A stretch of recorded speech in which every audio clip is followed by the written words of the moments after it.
Bueno, vamos a ser un poco ingleses y a empezar en punto. Ya hemos dado los 5 minutos por si alguien se había retrasado y en primer lugar, desde Adai Modelina os queremos agradecer vuestra presencia. Ya sabíamos que el cantante tenía público.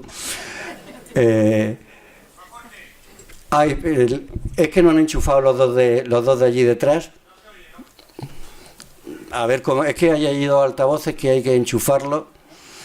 A ver si viene Loli. Porque aquí nosotros no oímos muy bien. Andrés, mira a ver los dos altavoces laterales si están enchufados. Ahora me oís bien. Venga, vale, a ver si fuera posible. Bueno, yo me imagino que José Ramón va a tardar 2 minutos en ponerse de pie, con lo cual, aunque esté muy atrás, por lo menos todo el mundo lo vais a poder ver. Quiero decir que os agradecemos profundamente el que vengáis a las charlas que organizamos. La presencia de tanta gente es lo que después nos da crédito para poder seguir trayendo a estas personas que saben de TDAH mucho más que todos nosotros juntos, y agradecerle de nuevo a la Fundación de Estudios Médicos, a la FEM, la colaboración que tiene con nosotros desde el principio, porque lo que es real que sin ella no es que no hubiéramos hecho no hubiéramos hecho ninguna de las conferencias que hasta ahora hemos desarrollado aquí en Molina. A José Ramón no lo tengo que presentar. Ya la otra vez que estuvo en Molina prometimos que volvería y increíblemente, bueno, pues ya está aquí. Esta tarde sí que vamos a hablar de un tema que nos preocupa a todos los padres que tenemos hijos con TDAH, que es la famosa adolescencia. Y cuando estuve hablando con José Ramón del tema me dijo, sí, vamos a hablar del tsunami. Me imagino que ya sabéis de lo que estamos hablando todos los que hemos tenido un hijo que ha pasado por la adolescencia. Yo desde mi experiencia os puedo decir que esto llega un día que se acaba. Lo que también os puedo decir es que se hace de largo. Se hace infinitamente largo, ¿vale? Bueno, pues yo no tengo ni media palabra más que decir. Vamos a dejar que José Ramón nos hable de él. Yo creo que nos va a aportar datos suficientes para poder manejarnos con nuestros hijos y nuestras hijas adolescentes, y a todos los adolescentes que hay aquí me imagino que le va a dar herramientas para eso, que las cosas sean un poco más suaves y un poco más tranquilas.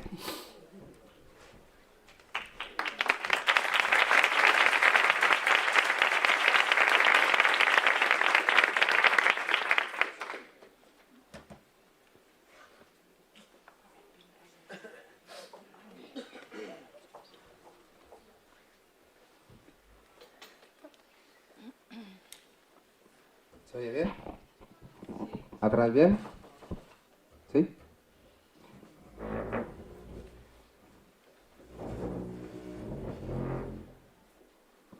Bueno, yo encantado de venir a Murcia, me encanta. Como divino, bebo divino. El rato que vamos a estar, vamos a intentar, yo una vez estando tomando copas en un bar, estaba en el baño y había en la puerta escrito: no cuentes lo que has aprendido, o sea, no cuentes lo que te han enseñado, cuenta lo que has aprendido. Bueno, pues yo vengo a hablar aquí de las cosas que yo he aprendido después de 22 años de estar trabajando con estos chavales y, como a todos, haber pasado también por el proceso adolescente, ¿no?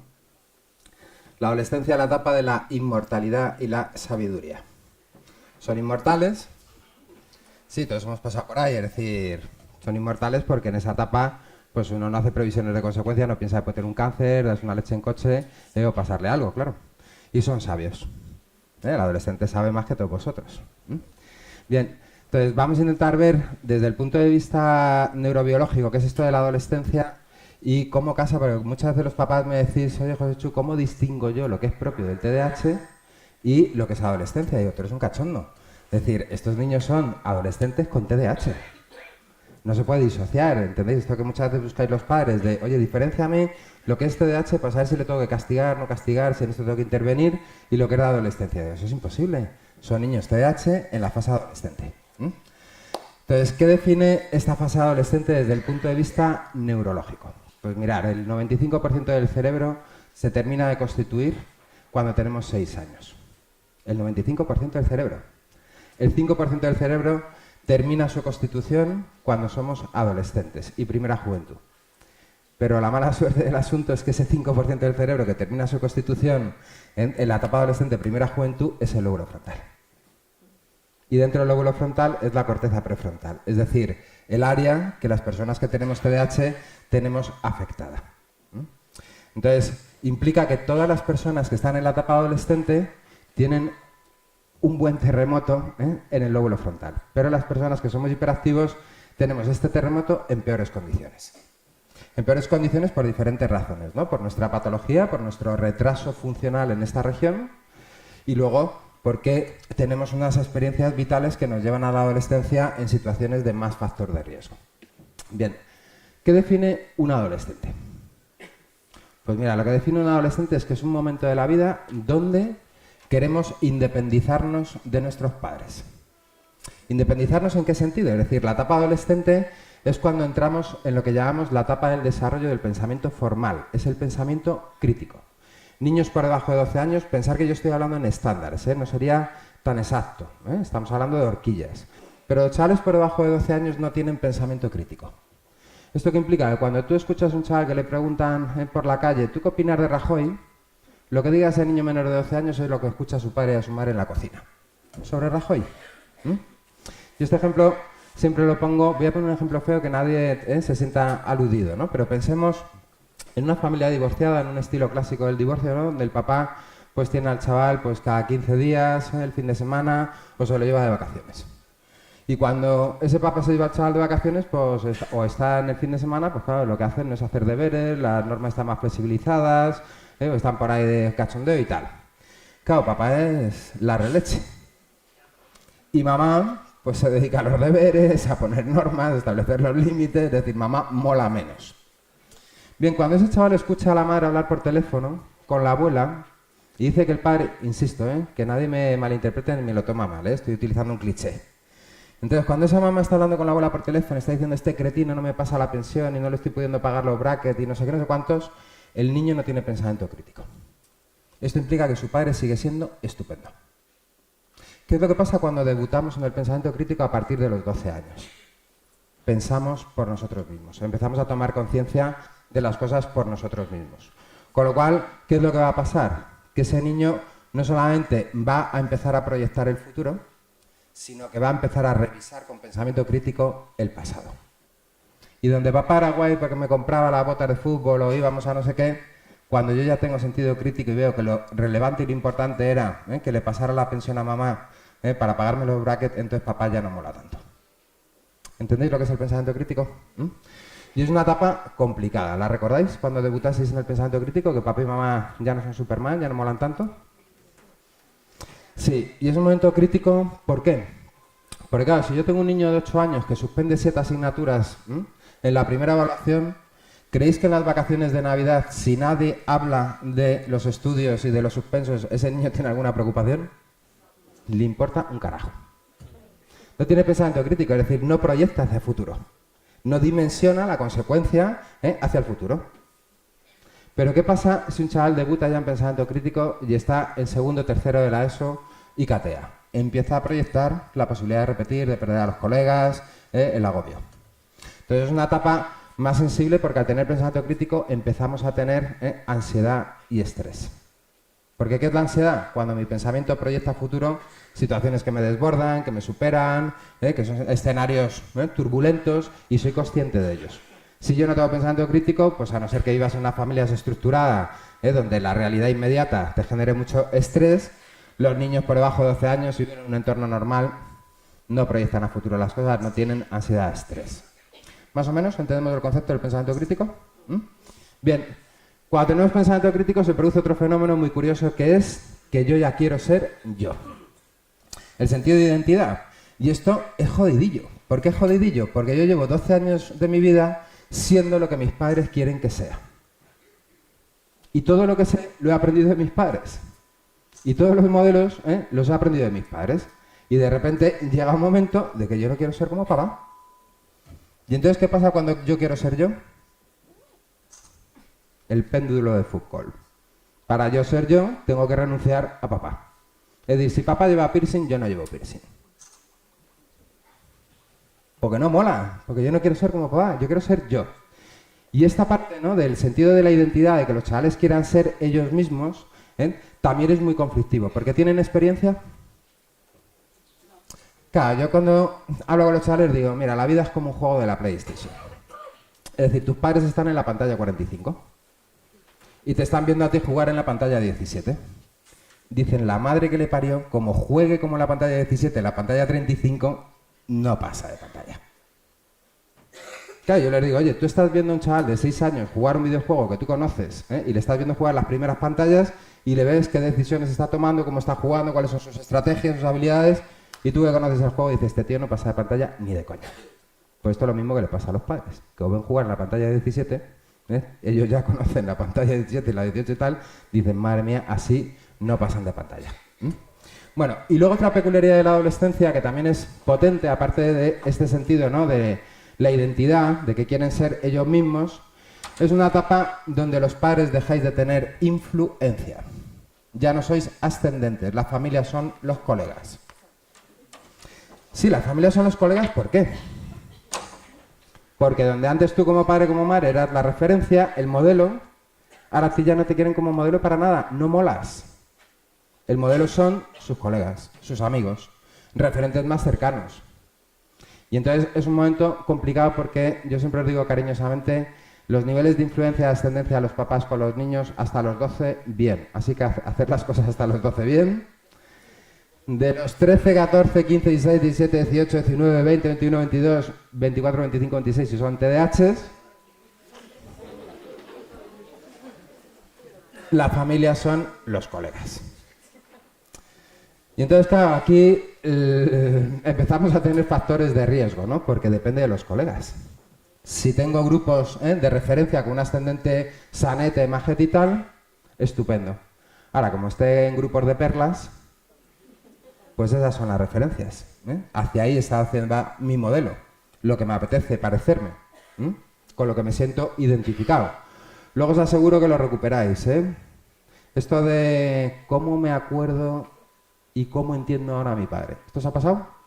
Lo de joder, cómo entiendo ahora a mi padre cuando me decía, cuando tengas mi edad, pues eso también les va a ocurrir a ellos. ¿Vale? Bien, otra de las cosas que es relativa e importante en los chavales adolescentes es que quieren tomar sus propias decisiones. Porque cuando yo empiezo a tener sentido de la identidad, implica que tengo la necesidad de decidir por mí mismo. ¿Qué es lo que pasa? Que claro, quieren decidir por sí mismos con la experiencia en la PlayStation de las 17 primeras pantallas. Es decir, con poco nivel de experiencia. Ahora, esto es una situación crítica. ¿Por qué? Porque cuando yo quiero decidir por mí mismo, pero no tengo experiencia, es el momento donde hay que negociar. Y los papás tenéis muchas dificultades para negociar. Entonces, si yo negocio sistemáticamente y siempre pierdo en las negociaciones, cuando las negociaciones se pierden sistemáticamente, lo siguiente que hay es una declaración de guerra. Esto pensarlo a nivel social, es decir, si dos países están negociando y no se llega a un acuerdo en la negociación, lo siguiente es la guerra. Entonces, aquí también tenemos que tener en cuenta que lo que no se puede es, con la etapa adolescente, donde hay que negociar, que los niños pierdan sistemáticamente las negociaciones. Porque entonces dejan de querer negociar y van directamente a la guerra. Hay que saber negociar. Esta es otra pauta. Vale. ¿Por qué es un tsunami para los chavales con TDAH? Bueno, la adolescencia, como os digo, es una tormenta de verano para todo el mundo. Es una tormenta estacional. En algunos casos puede ser un tifón. Pero en la población TDAH puede llegar a ser un tsunami. Es decir, lo puede arrasar todo.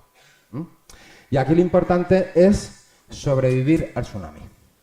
Si yo sobrevivo al tsunami y el barco se mantiene en pie, el tsunami antes o después va a acabar. Y tengo la nave en condiciones para seguir la travesía. Como yo no sobrevivo al tsunami y el barco se hunda, da igual que el tsunami, que es estacional, se acabe, porque el barco ya no va a estar. Y esto es lo que tenemos que conseguir con estos chavales, es decir, sobrevivir al tsunami. Y que el barco sobreviva de forma sana al tsunami. Bien, población TDAH. ¿Tienen éxito escolar? Bueno, vamos a ver, la vida infantil, una cosa que sabemos que la vida en infancia tiene 3 grandes ejes y estos ejes además están interconectados entre sí hacia adentro. Relaciones sociales, familia, escuela. Vamos a pensar en la mayoría de los chavales TDAH, no todos, pero la mayoría de los chavales TDAH, las relaciones sociales pueden estar afectadas. Por su impulsividad, por sus problemas comportamentales, por diferentes razones. Fracaso escolar altamente frecuente. Deterioro de la relación familiar muy frecuente debido a sus conductas, a su falta de autonomía, a que hay que estar todo el rato detrás, y a los fracasos escolares. Claro, los 3 grandes ejes del desarrollo en la infancia en los niños TDAH están tocados. Bien, ¿cuántos chavales TDAH tenemos que no han sido invitados a un solo cumpleaños a lo largo de su etapa infantil? Tela marinera. O que no vinculan bien en sus grupos y por lo tanto no tienen relaciones vinculares afectivas consolidadas, amigos íntimos como tienen otros niños. Claro, llego a la adolescencia y el grupo que me acoge es el grupo de los perlas. Es el grupo de los tíos que funcionan como yo. ¿Qué son los perlas? Pregunta, ¿no? Los perlas son los tíos como digo yo.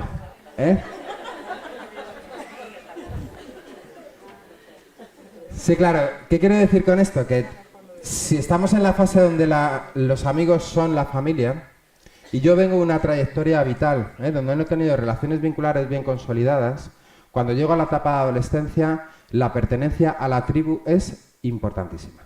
En la etapa de adolescencia está el sentido de la pertenencia a la tribu, al grupo. Y desarrollamos la personalidad inicialmente no de forma individual, sino asociada a la tribu. Si estoy en la tribu de los góticos, llevan la misma ropa, escuchan la misma música, tienen los mismos estilos de ocio. Si estoy en la tribu de los emo, muchos padres dirán, ¿qué coño es esto? Los góticos, los emo, Si los emos van de románticos, el suicidio, son lánguidos, no toman el sol. Los góticos les va el rollo vampiros, ir de negro, tal. Bueno, tenéis los grupos sociales que los tenéis más o menos identificados. ¿Comparten la ropa y los estilos de ropa? Aunque Zara ya globalice el tema. ¿Comparten la música y los intereses musicales?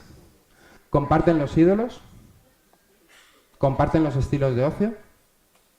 Sí, esta es la pertenencia a la tribu. Entonces, claro, estos chavales, cuando llegan a la etapa adolescente, tienen que ser pertenecientes a la tribu. ¿A qué tribu van a ser pertenecientes? ¿A los niños responsables que estudian, que están motivados porque tienen un proyecto vital relacionado con los estudios? Pues es raro que vinculen, porque por ahí no va su onda. ¿A la actividad deportiva, cuando ya en la fase adolescente requiere de perseverancia, rutina, ir a los entrenamientos, y la mayoría de nuestros niños empiezan a dejar la actividad deportiva? Tampoco, es decir, al final van pues, con los chavales que tienen perfiles sociales, intereses y situaciones vitales parecidas a las suyas. Entonces, pues muchas veces nuestros socios son los perlas. Esto es un factor de riesgo, claro. Bien, ¿qué es lo que nos pasa cuando tenemos el TDAH y estamos con una situación de fracaso escolar y deterioramos la relación parental? Bueno, pues algo que nos está ocurriendo con las familias de TDAH, y es un perfil, insisto, no quiero entrar en clichés, como os decía al principio, yo no vengo a contaros lo que me han contado, vengo a contaros lo que he aprendido después de 22 años de experiencia clínica con estos niños. Nos ocurre muchas veces que llegamos en la fase infantil y los padres varones se mantienen periféricos a la situación del TDAH. ¿Periféricos en qué sentido? Sí, que los papás no se molesten, insisto. No intento establecer un cliché ni hacer demagogia. Lo que estoy intentando, y muchos papás que estáis aquí posiblemente seáis los fricazos súper comprometidos. Yo lo que estoy hablando es de lo que vemos habitualmente en las consultas y lo que es un patrón habitual en la organización familiar de los niños con TDAH. Es una realidad que es constatable. Los papás se mantienen periféricos. Y periféricos en el sentido muchas veces relacionados con el ámbito laboral porque se incorporan más tarde a casa. Porque no son los que van a las reuniones escolares. Porque los niños con los padres se comportan de forma diferente a como se comportan con la madre. Y entonces tienen una visión diferente del TDAH y las repercusiones que está generando. No son los que hacen los deberes con los chavales, y entonces se mantienen en un ámbito más periférico. ¿Qué es lo que pasa cuando yo me mantengo en un ámbito más periférico, pero los chavales empiezan a entrar en la adolescencia y lo que antes era tolerable a nivel de conducta, ahora ya es una falta de respeto? Y entonces es una falta de respeto que está deteriorando la situación familiar, que está afectando a la relación de pareja, y yo ya no voy a dejar que un chaval de 14, 15 años le falte el respeto a mi mujer de esta manera. O que se meta en estos líos. Y entonces los padres entran en el escenario, y entran en el escenario como agentes punitivos, sin haber vinculado previamente. ¿Creéis que esto lo toleran los chavales adolescentes? Es decir, de repente empieza papá a entrar en el escenario, pero papá entra en el escenario no con una relación afectiva, sino con una relación del control comportamental. De cómo le hablas a esa mamá, te voy a partir la boca. Bien, y esto hay que tenerlo, tener mucho cuidado con esto. ¿Por qué? Porque si yo tengo un varón, ¿cuál creéis que es el modelo de referencia del varón? Si no tiene un hermano inmediatamente mayor, varón, el padre. Si entramos en la etapa de la identificación personal, ¿quién no quiero ser? Papá. Y si encima papá me cae como una patada en el estómago, conflictazo. ¿Entendéis la ecuación? ¿Cómo funciona? Bien, esta ecuación es altísimamente peligrosa porque perdemos los principios de autoridad. Bien, si yo entro constantemente en batalla y estoy constantemente guerreando, ¿creéis que mejoráis los principios de autoridad o perdéis principios de autoridad? Sí, señores. Si yo estoy constantemente guerreando en batalla, pierdo los principios de autoridad. Con lo cual hay que ser muy selectivo y atender a lo que es intolerable, y dejar lo que es deseable aparcado. Lo deseable con TDAH nos tenemos que olvidar y nos tenemos que centrar en las cosas que son intolerables. Bien, otra cosa que a mí me parece fundamental es el tema académico. Los niños TDAH, en la mayoría de los casos, tienen una gran dificultad para adaptarse a la metodología escolar. Y esto lo tenéis que entender, es decir, son niños que no tienen dificultades de aprendizaje per se por su síndrome, lo que tienen son dificultades para adaptarse al método que hay dentro de las escuelas. ¿Y por qué tienen esta dificultad? Pues fijaos, conocemos 3 niveles de activación en el cerebro. Nivel de activación más bajito que tiene el cerebro, esto implicaría muy pocas redes neurales activas y con muy poca potencia de activación. ¿Dónde se produce esta situación en el cerebro? Clases magistrales. El MIT ha investigado esta situación con el cerebro in vivo y ha demostrado que escuchar una clase magistral es equivalente a hacer zapping en la tele. Nivel de activación cerebral mínima. Tareas de repetición mecánica. 10 ejercicios de sumas restas. Copiar enunciados. Tareas de lectura cuando no tengo motivación e interés por lo que estoy leyendo o no tengo niveles de conocimiento previos sobre lo que leo. Mínima activación cerebral. ¿Esto requiere más nivel y exigencia de la concentración o menos nivel y exigencia de la concentración? Un nivel de exigencia de la concentración brutal. Es el escenario más exigente para la concentración. Nivel de activación medial. Leer, pero leer algo que me mola. Fijaos, si leo algo que me gusta, que me atrae, que me capta la atención, el nivel de activación de mi cerebro, es decir, redes neurales activas en una potencia media. Si leo algo que no me mola, nivel bajísimo de activación cerebral. ¿Y una actividad como la lectura es muy exigente a nivel de concentración? Sí. Niveles de activación up. Actividad física deportiva aeróbica. Hacer el bestia, estar jugando, un partido de fútbol. Situaciones de curiosidad.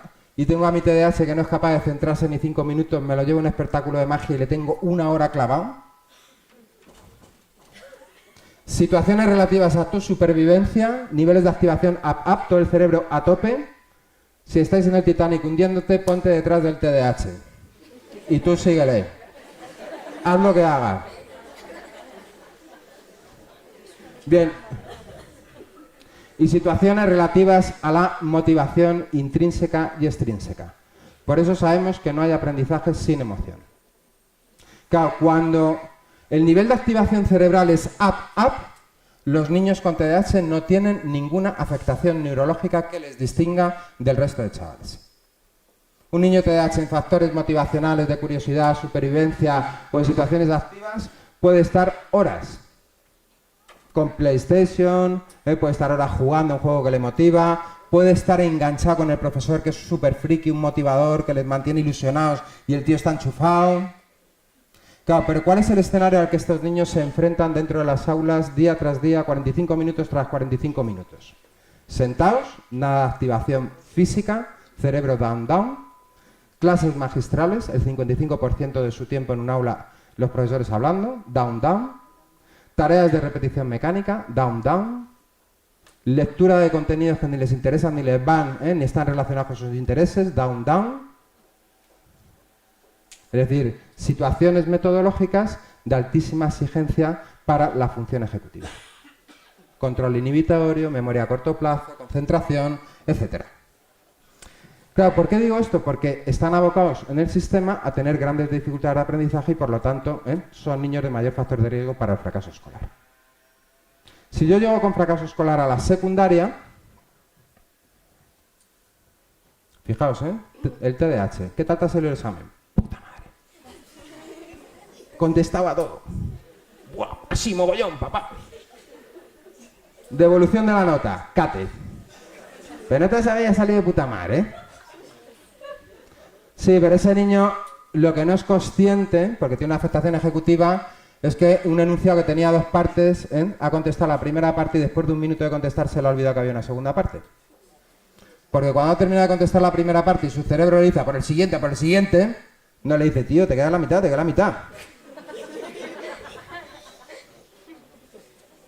Claro, ese chaval no se da cuenta que por su impulsividad, cuando estaba leyendo un enunciado y según iba leyendo el enunciado, como en todos los cerebros, empieza a recordar y a evocar cosas que me suenan, que es parecido a lo que en otro cerebro es un recuerdo de que algo me suena y tal, pero automáticamente sí, pero tío, léelo bien, revísalo y piensa lo que vas a hacer.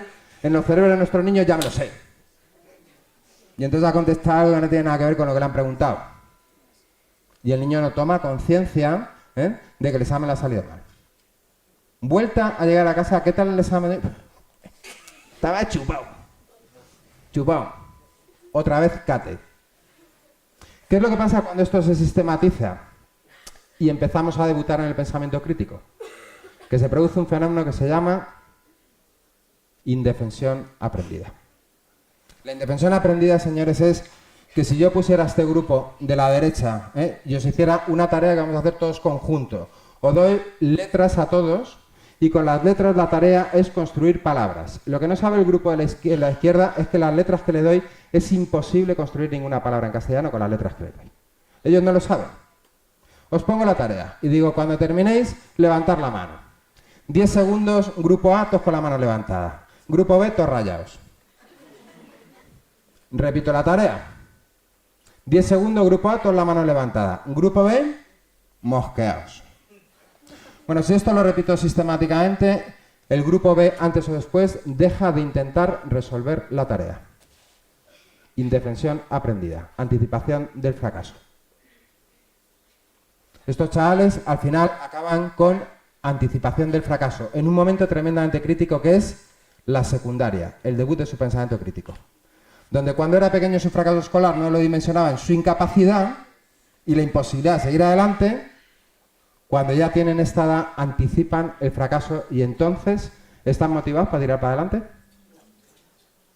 Bueno, ¿cuántas personas conocéis? ¿Cuántos adultos responsables, serios, sin afectación ejecutiva conocéis que haciendo altos niveles de esfuerzo, no obteniendo recompensa por el esfuerzo y recibiendo altísimos niveles de penalización por no obtener resultado, y además no se les valoriza el esfuerzo porque solo se les penaliza el resultado?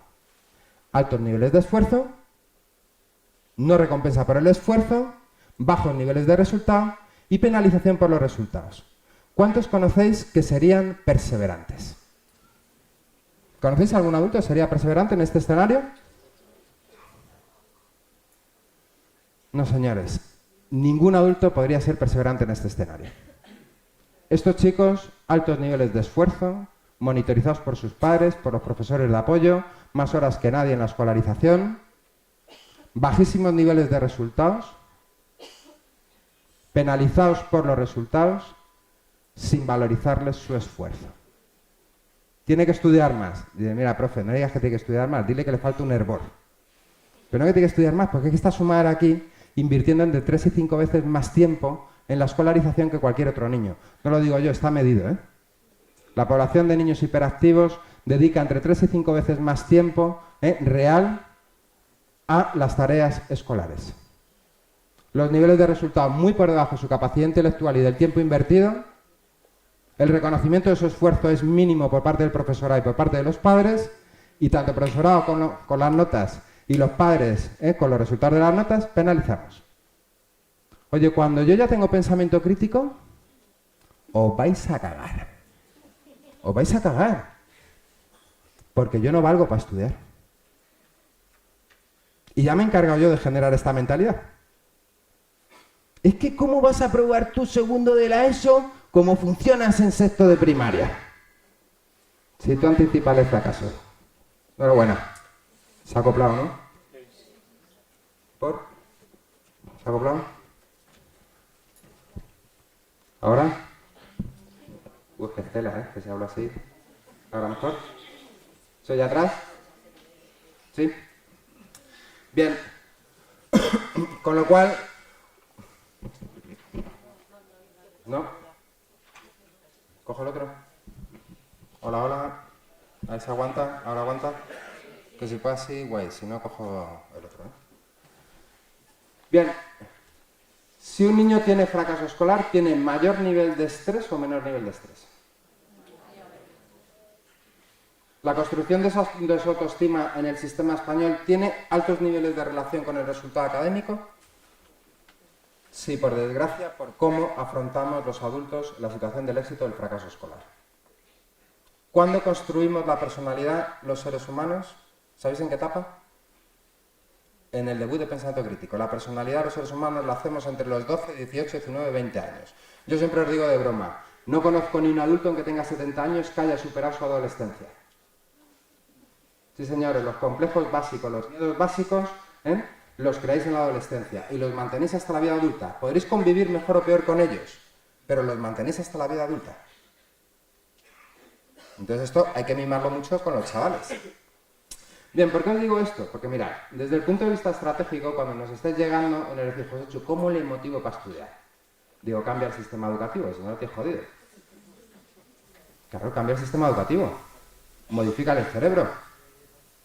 Es muy difícil, de verdad, cuando hacéis estas preguntas de cómo motiva a mi chaval para estudiar. Digo, mira, es que es difícil, motivarle para aprender a montar en bici cuando tiene una patología motórica, cuando lo único que hace es caerse, hacerse unas heridas que te cagas y encima le echo la bronca porque no aprende y encima no termina de aprender, pues es muy difícil motivarle para aprender a montar en bici, Yo puedo motivar a un chaval para aprender a montar en bici porque cuando hace ensayo-error y se cae y se hace una herida, cada vez lo hace mejor y al final acaba aprendiendo y acaba disfrutando de aprender a montar en bici. Pero si no es muy complicado. ¿Y por qué os digo esto? Porque desvalorizamos cosas en los niños que debiéramos potenciar. Por ejemplo, si yo tengo un chaval que está fracasando escolarmente, en etapa adolescente, pero sin embargo es un fricazo y está como loco con YouTube y quiere ser youtuber, ¿qué es lo que hago? Le castigo con que a tomar por saco el internet y el YouTube, porque tienes que estudiar. Dice, fantástico, es decir, su único factor de motivación, utilizo este factor de motivación para penalizarle. La pasión del chaval es el fútbol. Está fracasando escolarmente, entonces le castigo sin ir al entrenamiento de fútbol y le amenazo con quitarle de fútbol porque necesita más tiempo para estudiar. Sí, fantástico. ¿De verdad creéis que esa estrategia va a mejorar su nivel de motivación para los estudios? No, le va a quemar. Vais a entrar en batalla, en guerra total. Bueno, señores, lo que sabemos hoy en día, y no lo digo yo, lo están diciendo los grandes gurús de la sociología y los grandes pensadores del momento actual. Dentro de 50 años, el 70% de los empleos que conocéis no existen. No existen. Y no sabemos cuáles van a ser los empleos nuevos. ¿Quiénes de los que estáis aquí pensaríais que ser youtuber es una profesión de futuro? Por la mayoría de los que estáis aquí, que superáis los 50 años, lo mismo no sabéis ni de lo que estoy hablando.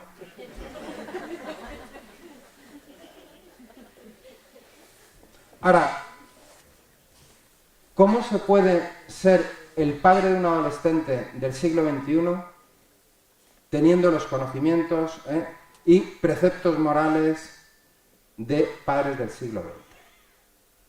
No se puede educar bien a un chaval actual sin ser un padre actual, os guste o no. Y la gente que ha tenido más conflicto con sus padres en la fase adolescente es porque sus padres estaban totalmente desfasados de sus intereses de cuando eran adolescentes. No se puede ser un padre de niños actuales sin estar actualizado. ¿Y por qué digo esto? Porque claro, si yo tengo un chaval, como os decía antes, que está fracasando escolarmente, pero el tío tiene talento con el dibujo y le mola grafitear, utiliza su talento. Y hace su talento algo donde yo pueda construir positivamente y con valores. Es decir, nosotros, por ejemplo, estamos utilizando estos talentos que os pueden parecer una auténtica chorrada. Una de las profesiones que menos paro va a tener van a ser los diseñadores gráficos. Para programas de ordenador, para páginas web, para juegos de videoconsola, para el mundo de la imagen y el sonido. Ahora, que tenga talento, es decir, que si el chaval lo que hace son firmas de rotulador en la pared, ese tío no tiene talento. Y esto lo sabéis por sentido común, es decir, a mi chico le apasiona el fútbol, pero es un tuercebotas. Oye, yo le voy a potenciar el fútbol desde el marco, que es bueno que haga deporte, que es bueno que tenga socialización con otros niños, pero sé que este chaval no puede apostar por el fútbol para su futuro, porque es un tuercebotas. Pero si un niño veo que tiene talento y hace unos grafitis de puta madre, y el tío dibuja fantástico, y además le veo que está motivado con su talento, es decir, que dedica horas, potencia su talento. Y hazlo bien, hazlo con adultos que le transmitan valores positivos, es decir, métele en cursos donde este chaval aprenda que eso es una profesión de futuro y que es algo serio y que se especialice y que empiece a adquirir conocimiento relativo a lo que le apasiona. ¿Sabíais o podríais los papás que estáis aquí montar un canal de YouTube con vuestros hijos? ¿Y diseñar los contenidos? Bueno, pues debiéramos aprender, porque está en su onda. Y puede ser algo que para un chaval le saque del hoyo. Sí, ¿por qué os digo esto? Porque nosotros estamos en adolescencia en un momento crítico, desde el punto de vista de las terapias. Los niños que llegan a adolescencia, al tsunami adolescente en terapia, llegan quemados, son toros toreados. Han pasado por 20.000 escenarios terapéuticos. Se saben de qué va la vaina. ¿Y cómo podemos cambiar cosas utilizando las mismas estrategias? ¿Creéis que es posible cambiar algo si sigo haciendo lo mismo? Pues no se puede.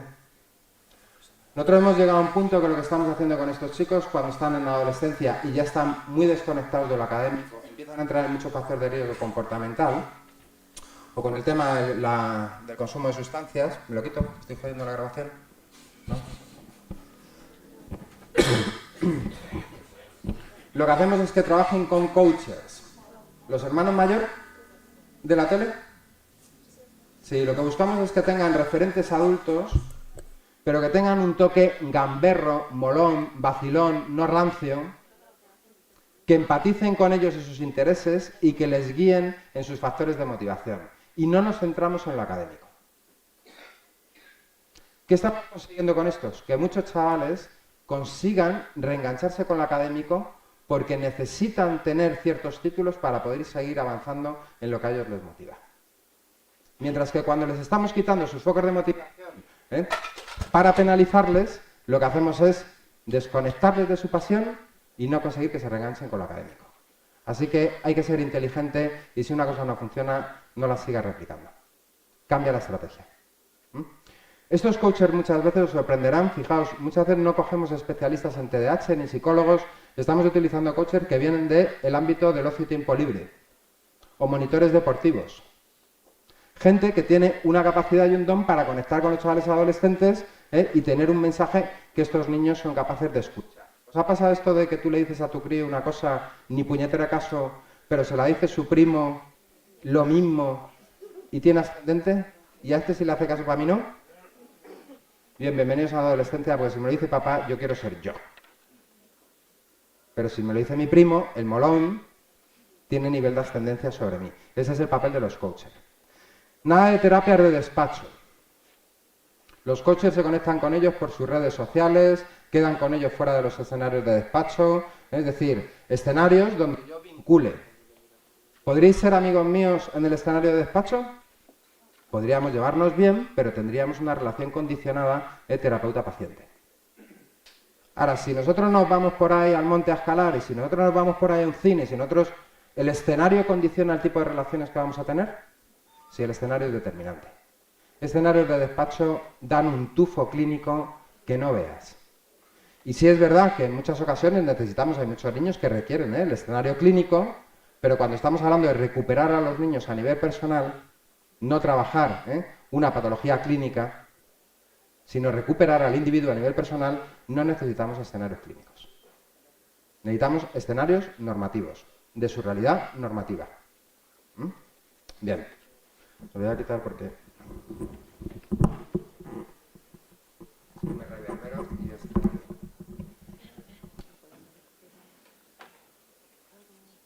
¿Y mejor? Los móviles. Puede ser. Bien. ¿Se oye atrás bien con este? Me apoyo aquí en la barba. Vale. Por eso os decía que es importante de verdad cuando un niño está con niveles de fracaso escolar, yo no le dejaría, porque tenemos que cultivar también con ellos el tema de la responsabilidad, las rutinas, pero no pondría el foco en esa situación. Pondría el foco en intentar potenciar aquellas cosas que a él le motivan, que creo que pueden tener sentido y que me permiten un marco donde le estoy aportando valores igual. Fijaos, nosotros nos pusimos en contacto con una empresa catalana que se ha desplazado también a Madrid, que son tíos que venían del ámbito del graffiti, y están haciendo cosas con los chavales relacionadas con eso, con el diseño gráfico. ¿Creéis que les mola? Sí. Son gente joven, son gente que está en la onda, que tiene un lenguaje que es cercano a ellos y les están enseñando que eso es una profesión seria. Y que requiere de disciplina, y que requiere de conocimiento, y que tienen que aprender herramientas técnicas.